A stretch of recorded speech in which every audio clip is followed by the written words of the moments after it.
In this video, I want to follow the thread of suicide as it relates to depression, PTSD, trauma, loneliness, pain, helplessness, etc. One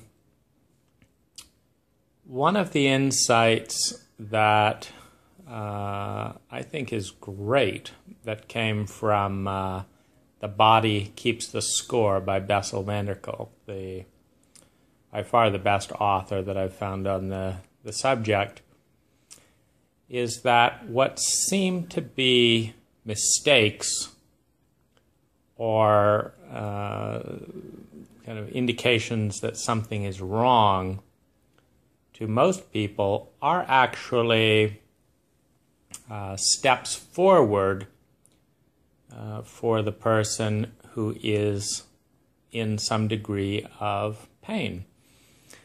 And this is definitely my experience with suicide. So the first time that I kind of developed my relationship with suicide, I think I was around 16, and my parents were fighting, screaming, and abusing one another and my siblings in various ways outside my. By that time, I had a lock on my door because it was the only way that I could have some sense of control over my emotions. So PTSD, and particularly complex PTSD, oversensitizes us so that when it's not resolved, there are numerous environmental triggers that recreate and reactivate an emotional state of boundaryless helplessness, of boundaryless terror, because PTSD actually shuts down the time portion of the brain, the one that's saying, oh, this will just last 5 minutes, you can deal with this. When that part gets activated, it's like it's going on for an eternity, because the part of the brain that tracks language and thinking gets shut down, as well as the part that tracks time. And why this happens is still a little bit of a mystery, but scientists have now located this part of the brain. I think it's called Broca's brain or Broca's center. And when people experience some of the most intense human horror, and particularly when they relive that in a timeless flashback, it's in that part of the brain, and what keeps it there is the fact that the time and logic part of the brain shut down at that moment, and so the memory is as fresh as it ever was.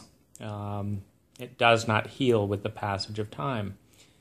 And research is still going on to find out what does help a human being leave that particular state when they're trapped there. So when I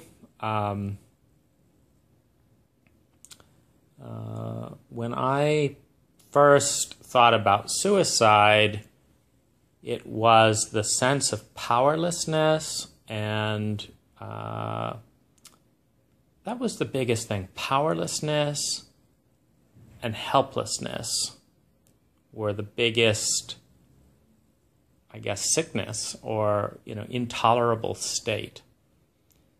And the feeling of a no-win situation, i.e. if I went out of my room, it would get worse.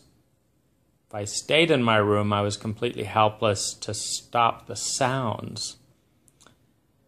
And once you've been traumatized, sounds of fighting and conflict, they are incredibly painful. So I would turn up my music loud and block it out if possible. But just wondering what was happening and what might have, what I hear if I turn the music down again, and having sensitive ears and not really wanting to hear that much loud anything. It was just very painful. And I felt trapped, not only in the situation, but in a state of helplessness. So I wanted to, the practical part of me responded to this helplessness by creating action plans. So I read books about survival in the wild. So I read survival books and forest guides, and I created fantasies and drawings about living in the woods and just leaving civilization and living in the woods. And this was a brilliant antidote for the helplessness, because now, as I prepared my survival pack, as I read the books, as I calculated, how many ferns would be growing this time of year, the little fiddleheads are edible and things like that. It gave a sense of control. But there was also the sense of, there's this big unknown. I don't know if it'll work out. What if I'm, my tree fort is, robbed and, more abusive adults show up and victimize me out in the woods. And that's when suicide came in as a really helpful thought. And it kind of went like this. I feel so much pain. I'd much rather be dead now. I don't know how long it'll last, and it feels timeless at times. I think I've got a good backup plan, like I can go out in the woods and build my tree fort and stuff. But humans and our adults are so fucked up. Who can tell if a group of abusive, violent adults won't, or teenagers, whatever, won't find me out in the woods and make my life miserable out there. And there's this helplessness. There's a sense: is there anywhere at all that I can be safe? And it's very dubious, which is not great when you've got kind of unbearable suffering on the one hand and a kind of a maybe it'll get good if you do all this stuff on the other. It's not a really great answer. So there's a need for power. There's a need for certainty. There's a need for clarity. There's a need for a sense of control. And that comes through a backup plan, which is suicide. So if all this doesn't work and my life is still more miserable than dying, is there any logical reason to keep living? And that somewhat colludes a little bit with the environmental awareness. I was a pretty active environmentalist in my teens, very idealistic. And the thought was, we don't really have an environmental crisis. We have a human crisis, meaning if everyone disappeared from the planet in 1,000 years, we probably wouldn't lose too many more species, and the forest would grow back. All the pavement would be, eaten up with weeds and trees and stuff, and there would be a green world again. And so, as I kind of worked through the logic, I couldn't say that. I couldn't say that just having more human beings for the sake of it was good or bad. But it's the less human beings, the less stress on the environment. if you're participating in a contract, so to speak, a contract with the world, with life, I'm going to live and show up, the contract has to be better than the alternative, i.e. if you're happier dead or feeling nothing or in an afterlife or being in timeless horror and helplessness, it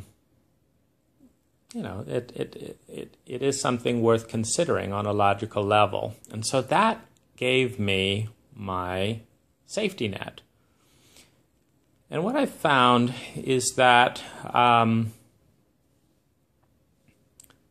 throughout my life, there are ebbs and flows of shame, pain, despair, helplessness, frustration. And they all have their own patterns, so to speak. And when a big wave hits, or there's a lot of external stress, because I think what I've watched is a gradual building of the pain, shame, anxiety, etc., over the decades, particularly from 30 to 40. There's a building, not a cessation. And this was really troubling because I'd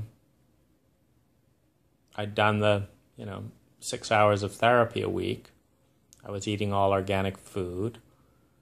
All the kind of hip stuff that you hear, be a vegetarian, eat organic food, have exercise, be creative, blah, blah, blah.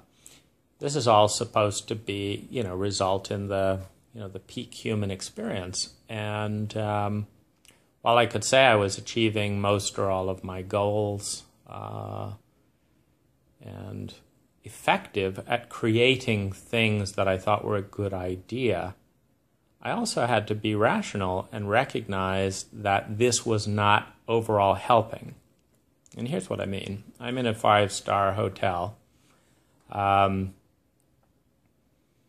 have a wonderful girlfriend. I make up to $400 an hour. And plenty of people consider me quite intelligent and praise me in that area. And plenty of clients consider me effective at what I do. And yet today, in a life that is, blissed out way beyond what I could possibly have imagined, or, I'm just so lucky in that area. I have undefined dread. I have chronic fatigue. I have terror of the dread, meaning as soon as you get kind of a floating, timeless, boundaryless energy of emotion, it's so miserable, and just the feeling of being out of control. It'd be kind of like if something intensely painful like a needle was just randomly floating around in the room, and you knew that at any moment it might just jab you. You couldn't get away from the needle. There's nowhere on the whole planet that you could go to get away from the needle. And you couldn't eat your way out of it. You couldn't movie your way out of it. You couldn't sex your way out of it. You couldn't spend your way out of it. You couldn't therapy your way out of it. And I've kind of, I think $250,000 is enough, to spend on therapy with 20 excellent practitioners to say, well, that's not,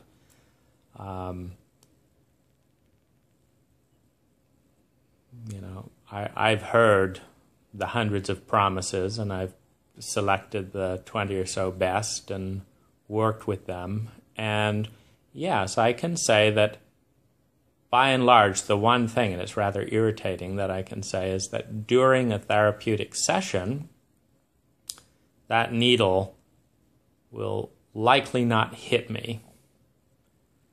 So if I want to spend, $150 an hour for 24/7 therapy, which is more than I can make, because, of course, I can't work, in that situation. If I want to do that, then I can be assured that that timeless dread will not just wash over me and make me feel completely vulnerable and helpless and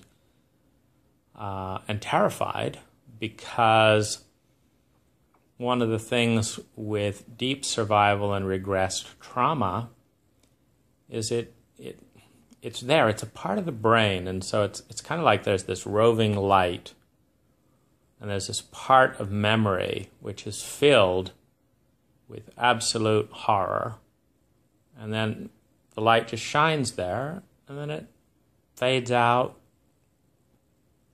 and you know it's there, and you know it'll be back. But this is a terrifying state that it's self-perpetuating, because there's the horror of the horror. There's the fear of the horror. There's the fear of the emptiness, of the profound loneliness of that place. And abuse is profoundly lonely, because there's what the abuser is doing is they're causing an extraordinary amount of pain and terror, and they're pretending and behaving in a way as if it has no impact on this. In other words, what they're communicating is, you are all alone. Your feelings, your experience doesn't exist for me. So there's this profound juxtaposition. Like, we feel lonely in a relationship when we're in love with the other person and they don't care that much about us. It's lonely. But we move on because we're not stuck there. But in abuse, you're dependent, particularly childhood abuse, you're dependent, so you're stuck there. And it's much worse because you feel absolutely desperate and dependent. But rather than responding, your abuser is saying, nothing about your experience matters to me. I don't care, or I do care, I want to make it worse. And this is so painful that it's just mind-boggling. So that pain is there. And it's immensely frustrating to just feel it waiting to emerge.